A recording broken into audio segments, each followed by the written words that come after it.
Hello, all. Hello, self-care community. I'm just trying to get my computer going so that I would have my notes, and my computer's like, no, I'm not gonna do this today. So I might not have my notes, but that's okay. I wanted to come on here and make a video. I'm not going to be going live in the Facebook group anymore.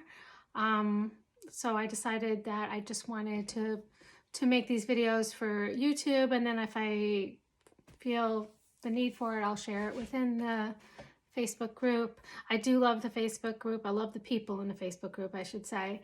So I do want to continue to share stuff in there of good value. And so I decided to still make these videos, but I want to put them on YouTube first, and then I'll just, like I said, share them on Facebook with you guys. And if you want to just skip the whole Facebook thing, because this is the complaint I'm getting from a lot of people is that I'm not on Facebook. I'm not on Facebook.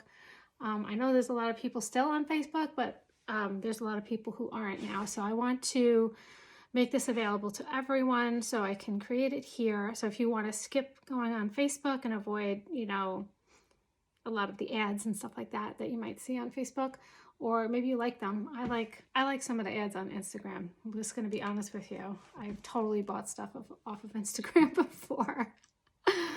But anyway, whatever you like. So I'm making it just more available to people, making it easier to get to. So this week, I'm going to be expanding on the self-care challenge topic. Excuse me. I just started. I'm already coughing. I wish I had a drink with me here. Anyway, I'm going to expand on the self-care challenge topic, which was to create rituals that's going to protect your energy, right? So what does that really mean? And to me, what it means, and the reason I titled it that, was to create self-care rituals in your life that are going to serve the purpose of creating the space so that you can put your best self forward, put your best self into the world. So you're going to take really good care of yourself at the highest level so that you can put your best self forward. So you don't want to drain yourself. You don't want to stress yourself out. You don't want to create anxiety. You want to be able to create the environment that you want to live in. And we all have control over this. Some people might not think they have control over this, but you do to a certain degree. And the less amount of people in your life, the less you have to do this, but the more people in your life, the more you have to do this is create boundaries to support what you want in your life. And then once the people really know what you want, because most of us don't tell other people what we want. Once people know what you want, they will usually go along with that. Most people just want to be a good friend or a good partner or a good, family member, whatever. So it's really about telling people what you want and creating those boundaries and maintaining those boundaries in order to create the experience that you want in your life. And so one of these little baby steps, this is just one small thing that you could do. And I love this because I love baby steps, okay? Because they're easy to take. They're usually a lot more fun. They're less overwhelming. You're more likely to have success. Once you have success, you gain confidence, and then you could move forward and so on and so on. And it kind of gains momentum, if you could see what I'm talking about. So that's what I love about it. And so today I'm going to share with you my media detox, so to speak. And I go like this because a lot of people say they're going to do a media detox and they go completely off media. I don't want to do that, to be honest with you. You can create an experience on all your media channels that serves you. So you don't have to have a detox, right? So you don't have to go off completely, meaning what I mean. So this is a way to serve, to protect your energy, like I said in the title of this. This is a way that you can protect your energy and, like I said, create the experience that you want to have on these social media channels, because social media can be fun. It can also be very expansive. Same thing with TV and movies and music and any email lists that you belong to. So that's what I'm going to talk about today. And this is just one small thing that can make a huge difference. And I'll give you some examples. So I'm going to start with social media. And what I want to explain to you is it's not necessarily just going through your social media and blocking people that post negative things all the time, or maybe things you don't agree with that are very unpleasant, that stress you out. It's not really about that. It's about really like looking at it and saying, does this serve me? Does this make me feel good? Does this expand me? Does this help me grow? Do I learn? Is it funny? Does it make me happy? Does it make me feel loved? Whatever, does it expand? Like, is it a yes, right? Or does it make you feel like less than? Does it make you feel like you're comparing yourself to this other person? Does it make you feel like FOMO? Like, we all know the people who have those social media channels where they're like traveling all over the world and they look like they have the best life 120% of the time. But really, they're just showing you, and there's nothing wrong with that. I don't think there's anything wrong with that. But what most people don't realize is they're just showing you a small piece of their life. They're just showing you like 10%. Of course, people are going to share the best things that happen to them on social media. So it's always going to look good to other people. And that doesn't necessarily mean they're just trying to look good. It just means like, I'm going to share all these positive things in my life. But if it makes you feel shitty, then you have to like look at that and decide whether you want to look at that all the time. Like, maybe it's not for you right now at this point in your life. So maybe you should just unfollow. And then maybe at another point in your life when you're feeling better, or things have changed or you've expanded a little bit, then you could start following them again. It's not like you're breaking ties with this person. It's not that you don't like this person. It's not like you maybe hate this person, or maybe it is. Maybe there are some people that are in your feed where you're like, oh, I can't stand that person. So, but a lot of us don't do anything about it. We look at these things and we're being exposed to them over and over again. And I'm sorry, but the algorithm on some of the social media channels like Facebook and Instagram don't always show you exactly what you want to see. It's more about making money to them. So I feel like TikTok, you can very, very easily influence the algorithm right now, unless they change things, like they're trying to ban TikTok or whatever. But you can very easily influence the algorithm on TikTok by just watching and liking the videos you really like, and you could switch your algorithm in a day if you end up on the wrong side of TikTok for some reason, right? So you can influence it. So their algorithm, I think, works really well, but I don't believe Facebook does. There's tons of people I follow on Facebook, and I never see one of their posts. I never see it. So you have to be way more intentional, and it's a little time consuming. So for instance, when I'm saying you don't have to like hate a person to unfollow them. So like it may be somebody that triggers you for some reason, or the stuff that they post isn't always positive and you don't want to be exposed to it. So you just unfollow them. You don't have to block them. You don't have to do anything terrible. There doesn't have to be a conversation. I would assure you that most people don't want you to follow them if you don't find their content inspiring, right? And so what I do is I go through my social media every once in a while, and I kind of say, how does this person make me feel? How does this person make me feel? Like maybe when you signed up with them to follow them, they were talking about self-care, and then all of a sudden they started talking about how to grow a business, and it doesn't really align with you anymore, right? Or maybe they just got way negative, or maybe they're the same, but you've changed, you've grown, and you're looking for different content now. So these are the things to ask yourself when you're going through your social media, and always just come down to those two questions. Does this help me expand? Does this help me grow? Or does this really help me? Does this really stress me out? Does it cause anxiety? Does it cause FOMO? Does it cause me to get comparitonitis or whatever they call it? I don't know if that's the right word, but it sounds pretty good. It sounds like some kind of a disease or something. But yeah, when you're constantly comparing yourself to other people, and then it influences you in the way that you behave, and you don't want that to influence you. You want to really influence yourself.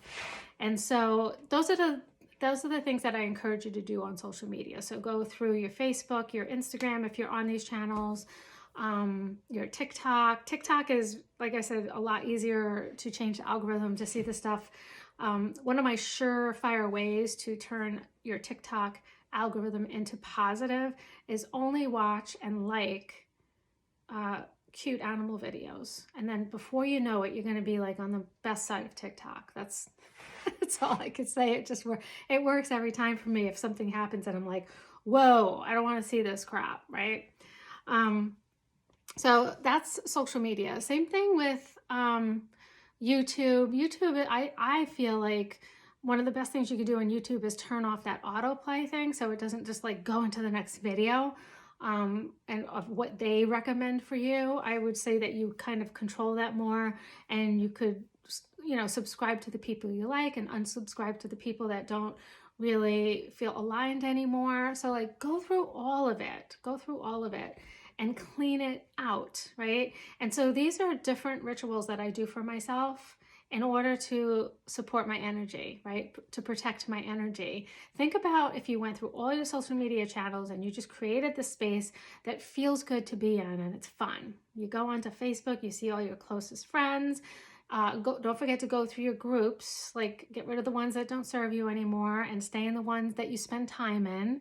And if you don't spend time there, then leave, because you're just like dead weight to that person, right? You're just kind of there. If you spend time there and you appreciate the content, then great. But otherwise, just get on out of there, right? So the next thing I like to go through is like your TV and movies, okay? And one of the times, okay, actually, I wanted to tell you a story about the social media thing. So I was divorced for a long time when this happened. So it was a shame that I didn't do this sooner. But anyway, I was friends with most of my ex-husband's family on Facebook. And when I got divorced, my oldest daughter was very, very close with his side of the family, right? So she was very close. There was a lot, he has a big family, and she was very close with them. My two little ones were really young, so they don't really remember them, right? But the way his family handled our divorce is they kind of like disowned us. They just like, me and the kids, no reason. I didn't care if they did it to me, but doing it to the kids was just horrible, I thought, and especially to my oldest daughter, who was like 14 at the time, right? So they were not being nice. And then there was an incident with one of the cousins where she was extremely rude.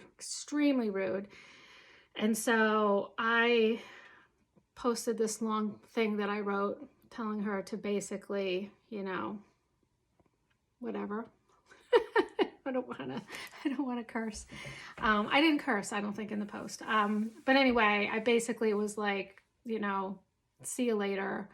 You know, goodbye. You guys aren't family. What you did was wrong. This is wrong. And I tagged every family member in it, because this one cousin she was younger. She was like in her 20s, and she was just spouting off, and she was always the type to like spout off all the time. And so I basically wanted every one of the family members to know what she said, because it was really, really wrong, really wrong.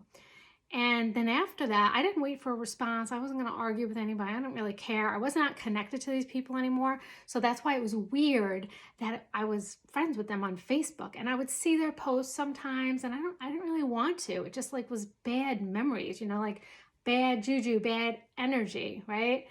And so after I made the post, I hit post, and then I deleted everybody. I unfriended all of them, every single one of them. And can I just tell you the amount of release that I felt? And I was like, oh my God, why didn't I do that sooner? Why didn't I just do that sooner? And it felt so good. So don't wait to like do this. Don't wait. It felt so good. I don't see anything from them anymore. I don't need to know about them. There's no reason for me to know about them. I don't have to, you know, be subjected to any negativity. And so it felt so good. And I'm sure we all have people like this. So like, and if it's someone that you don't want to unfriend, you could just block, block, unfollow, whatever you want to call it. Right. So that's my story. I didn't even realize how much it was affecting me. I didn't realize how much it was dragging and sucking that energy out of me. And until I released it, and I felt how good it felt. And so that's the point I want to make. Like, you might not even realize how much it drains you until you get rid of it, right? So, and this goes for like I talk about decluttering and physical space and stuff like that. Same thing, you know, get rid of all, when I got rid of all the furniture from when I was married, that felt good too. So like you get rid of all that bad juju, just get rid of it. Okay. Now going into like the TV and the movies, same thing. Like, so when I was going through that period in my life, which is very recent, right? I've been talking about it on here, where my anxiety just is at a high level. And if I go onto like TV and say, watch, you know, I don't want to name anything specific because there's nothing wrong with these shows. It just depends on, you know, whether it feeds your energy or sucks the energy out of you. And for me, like watching like really scary, like Doomsday, like End of the World, Armageddon type TV shows or movies, I used to love watching that until we like lived through it in the past couple of years, right? So now I'm like, no, thank you. I'm living there right now. So I don't want to expose myself to that anymore. And I didn't realize how much it was affecting me until I was at a level of anxiety that was really high, and it just kind of overflowed, went over the edge. And then I was like, oh, this affects my energy too. And so what do I want to expose myself to? I want to expose myself to good stories, happy stories, maybe educational, things that make me laugh, things that are, you know, heartwarming, stuff like that. That's what I want to expose myself to. So when I do watch TV, that's the kind of stuff I watch. And then every once in a while, maybe I'll watch a show like that because, like I said, I do like them, or I used to. So I'm kind of like moving away from it. But what you really need to do for you is to see how it serves you and see if it serves you, and then if it doesn't, to like go away from it and find what really serves you, what makes you feel good. And then if you can't find something that makes you feel good, which would be surprising because we have so much programming now, and I want to kind of point out the word programming. Okay, so when they talk about TV, they talk about programming, right? Well, that's exactly what it's kind of doing to you. So does this support my energy or does this take away from my energy? And it's kind of like eating healthy. It's like, all right, I'm going to eat healthy 80% of the time, maybe even more than that, but I'm going to have a cupcake. I'm going to have some wine. I'm going to have a shot of Jack every once in a while. I'm going to do some of these fun things that I like to do, right? I'm going to eat candy, right? So it's the same thing with your media. Look at the movies you're watching, look at the TV shows you're exposing yourself to, and really like clean it up. Just clean it up. Oh, there's an eagle. That's cool. Sorry, distraction. Okay, next, and this is important too, your email. All right, so this is very similar to Facebook, I think, because it's really difficult, very, very difficult to kind of control, right? Because I sign up for email lists all the time. I look at some coaches and some of these inspirational people and I love them and I sign up for their email list, and I most of the time love their emails. Sometimes I don't. Sometimes I'm like, all right, maybe it was just that one I liked and now I'm not grooving into it, and they're emailing me 3 times a week. And some people email me every day and I just don't want that. It really just depends on who it is. There's one person that I follow on email. I'm on their email list. They email me every day and I just love all her shit. Okay, so it's not necessarily the frequency, but it's the way it makes me feel, and it's how much I feel aligned with it. Okay, so going through your email and like unsubscribing, it works, I would say 50% of the time, right? And legally, when you unsubscribe from a list, they should not email you again. 50% of the time, maybe this works. When it's an individual person, I know with my email list, if someone unsubscribes, I don't do anything. They're just unsubscribed. It just automatically happens, okay? So it's not like I say, oh, that person unsubscribed, let me uncheck this box so they don't get my emails anymore. No, it's just something that automatically happens. And this is the case for a lot of other people too. But sometimes it's not, and it pisses me off. I don't know if it pisses you off. And then for like big companies like Target or Walmart or like anybody like that, it's almost like you can never unsubscribe from them, right? So I want to share a trick with you that I learned on TikTok. And I thought it was super clever. Just it kind of shows you who's selling your email to other email lists. And so when you're going to purchase something online or you're going to sign up for someone's email list, what you do is you write your name as your name. You could write Tina, and then say I was signing up for Target's email list. I write Tina Target Stinson, right? And then this is my email. Okay. And then, so then, you know, a week from now, you get an email from Joe Schmo that says my email is Tina Target Stinson. So then I know Target sold my email to Joe Schmo, which is totally illegal. Okay, you're not allowed to do that. They can get fined for it. As a matter of fact, you can collect the fine from them. So anyway, that's a little trick that I learned, and I thought that was very clever. Another thing some people do is they have a separate email to sign up for lists so that they can keep all that kind of junk mail going into one area. So like say you want to separate, so I follow a lot of coaches, right? I follow a lot of other people that do similar things to me, or some different, maybe some business coaches. I like looking at all that stuff. I love reading it. But like I also belong to, let me think of some kind of product. Oh, so like Mary Ruth vitamins. Okay, I buy Mary Ruth vitamins. Do I want to get a freaking email from Mary Ruth Vitamins every day? No, but I freaking do. So like you could get the separate email and you could sign up for Mary Ruth's Vitamins, and you could have like that go into your junk email, or you could just unsubscribe and hopefully it might work. It doesn't always work. But a lot of those things kind of clog up your emails, and I end up missing emails from clients or people that I'm collaborating with, or, you know, sometimes emails that I would like to read. I just want to read them. You know what I'm saying? So that's, I love doing that. I sometimes, when I'm not doing anything, I'm just sitting around and I'm trying to kill time, I'll go onto my email and start unsubscribing to like a bunch of people and doing that. So that's 3 ways. And then the last thing I want to talk about, which I think is very interesting, is music. So the type of music you expose yourself to, how it makes you feel, and whether it promotes like expansion and positivity in your life or it takes away from it. So there's a lot of music that can be like very angry. And I think there's a time and a place for that. You know, like Killing in the Name of and stuff like that. Sometimes you just need to listen to that. But some music is just so negative. And we always talk about, like with manifestation and like law of attraction and anything, with affirmations, we speak things into existence. So you don't want to be like singing things constantly that, you know, for instance, oh, I'm never going to find a love like this again, or, you know, something like that. And then a good example of a powerful song that like feeds positivity is Unstoppable, because she's like, I'm unstoppable. I'm a Porsche with no brakes. I'm invincible. I can't remember all the words, but she says I'm unstoppable, invincible. I'm so confident. She says, that's like an affirmation song, really, if you think about it. And so I love that song. I have a whole playlist of positive songs that I use when I run because I feel like this is great. But if you're going to be singing, you might as well be singing something that supports you.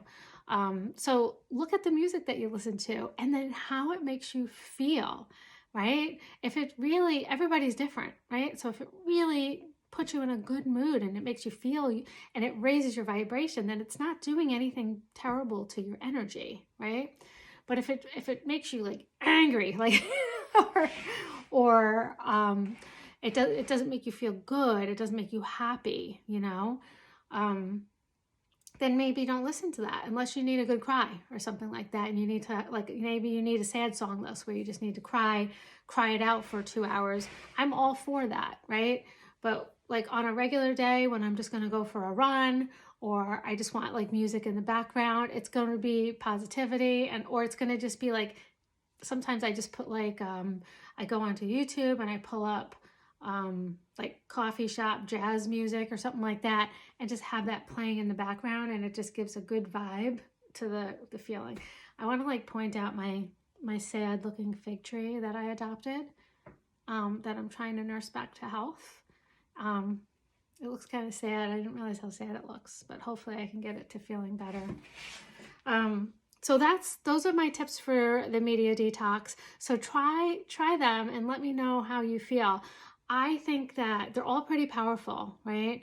The ones that are the most powerful for me are, I would say, the social media one, especially Facebook and Instagram, and the TV show one. Like sometimes, like I go through stages where I barely watch any TV at all, but I will watch like movies or something like that, and then I'll just read.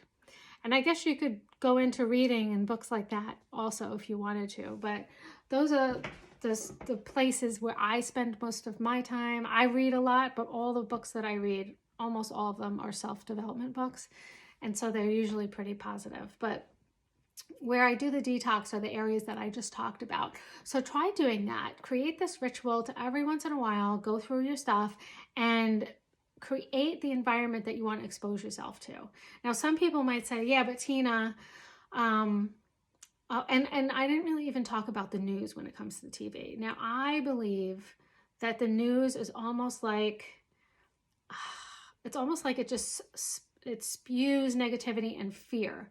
And my father watches the news a lot, like way too much, and it's the same thing every day. Same thing. It changes a little bit, but they say the same things over and over. They even replay the same videos over and over. It's almost like propagandized, kind of like, and all the news channels are playing the same thing, and they're not talking about other things. They're not talking about good news. And that's why I do like I just think that I don't watch the news at all, right? The only time I get exposed to any news is if I walk into my father's house and it's playing. That's it. I don't watch news anymore. I don't think it's really news. I think they're just feeding you the information that they want you to see. And so I think the world would actually shift and be a better place if nobody watched the news. So if you only do one thing out of all these things I said, stop watching the news. Try it for a month. Try it for a month and see how much better you feel. I guarantee you feel better. Guarantee it. So, and you might say, oh, Tina, then I'm not going to know what's going on. How am I going to know? Trust me, somebody will tell you if the world is ending, okay?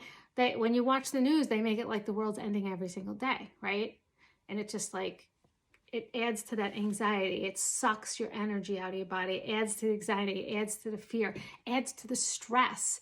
I don't need to hear about how the prices are going up. I know the prices are going up at the food store because I go food shopping. I don't need to hear about it on the news. And anything they tell me is going to be like bullshit anyway, right? So I know what's happening. You're not going to miss out on anything. You're not going to maybe read your favorite magazines. Maybe find a source that you find reliable. Find a source that doesn't just share bad news, but shares interesting news. Like all the discoveries they're making in Egypt right now about ancient Egypt. Like that's never on the news. That's super cool. There's so many things. All the discoveries they're making of all these ancient civilizations now that we have so much drought. Okay, so the drought is bad, but it's exposing things that we haven't seen in years and years and years, right? And so we don't see this. Well, I don't really know if you see that on the news, but I seriously doubt it because no one really talks about it, right? So those are the things I want to know about, right? I don't want to hear about the war in Ukraine every single day of my life. I don't want to hear about it at all. So anyway, that might be something that you might say, well, you're just putting your head in the sand. And I would disagree because you're going to hear about it. And if there was maybe a reliable, healthy source to get this information, maybe I would expose myself to it, but I don't believe there is at this time. So out of all those things, I encourage you to do at least one of them, and then let me know how you feel. Let me know if this improves your energy levels, because when we can like protect our energy, basically we raise our vibration. Everybody has a vibration, okay? Everything is energy vibrating. Solid things are energy vibrating. Higher vibrations are going faster. They're vibrating faster, right? So whatever you're vibrating at, you're going to draw that to yourself. You're going to match energy with that. Okay. So like if you have two tuning forks and you hit one tuning fork, the other tuning fork is going to vibrate at that same vibration, right? Because they're right next to each other, right? So if you raise your vibration, then that's what you're going to attract back into your life. So the more that you do this for yourself, the more that you protect your energy. And I can go into like so many other subjects. Like the next thing I would probably talk about would be the type of people that you have in your life. Okay. Which that would probably be like 3 different lives, because working through creating boundaries, and then working through what to do with the relationships that don't serve you anymore, and how to remove those from your life, whatever, how to change them, how to set boundaries. There's so many ways to like stop exposing yourself to people that don't support you, right? So I didn't want to combine that with this live because I would have been talking forever. But I think these little micro steps, like these little baby steps, are so easy to do. Going in and cleaning, unsubscribing your emails one day, going in and also like cleaning out your folders, just you're cleaning up. You're doing like a little spring cleaning. Talking about spring cleaning, so I have availability for my self-care reset. I call it my self-care balance alignment session. And it's basically where we do like a balance assessment. We see where you're out of balance in all the different areas of your life. And then I teach you how to write your core value statements, which are, it's basically trying to decide what are your values in all the different areas of your life and what direction you want to go in. And then the last step would be to create a self-care practice to help support the areas that need help and support. Okay. And so we do those 3 different things in the self-care balance alignment session. It's a 90-minute call, and then you have follow-up Voxer support for 7 days. Voxer is an app, like a walkie-talkie app where you could communicate with me. And so it's a really cool session. It's kind of like a spring cleaning of your self-care. So if you would like to up-level your self-care, if you want to start practicing self-care, this is a great way to start, right? Because you're really like, when we do the assessment, we really look at all the different areas and we see very specifically where you're out of balance. And then we also can tell what's throwing it all off most of the time. It's not 100%, but most of the time there's usually one area that's throwing all the other areas off almost all the time. And so I can help you figure that out with this assessment, and then we can move forward and create a plan around that. So it's really cool. I'll put the link in the show notes below on YouTube. And for anybody who's watching this in the Facebook group, I will put the link for that in the comments, right? So I'm taking appointments for March and April right now. I might go into May if I get enough people. But as we get closer to the end of May, I'm going on vacation, so I probably won't book at the end of May. I might close that out a little bit. So it's good to like get in now, because it's like a spring reset. So much fun. Okay, guys, that's it for today. I hope that was helpful. If you have any question, reach out. If you have any moments like that, this really helps you, I would love to hear about that too. I love hearing from you. You could leave me a message right below the video on YouTube. Same thing with Facebook, or you could private message me. And you could also message me on Instagram, which would be @Tina Stinson Coach. Okay, bye for now.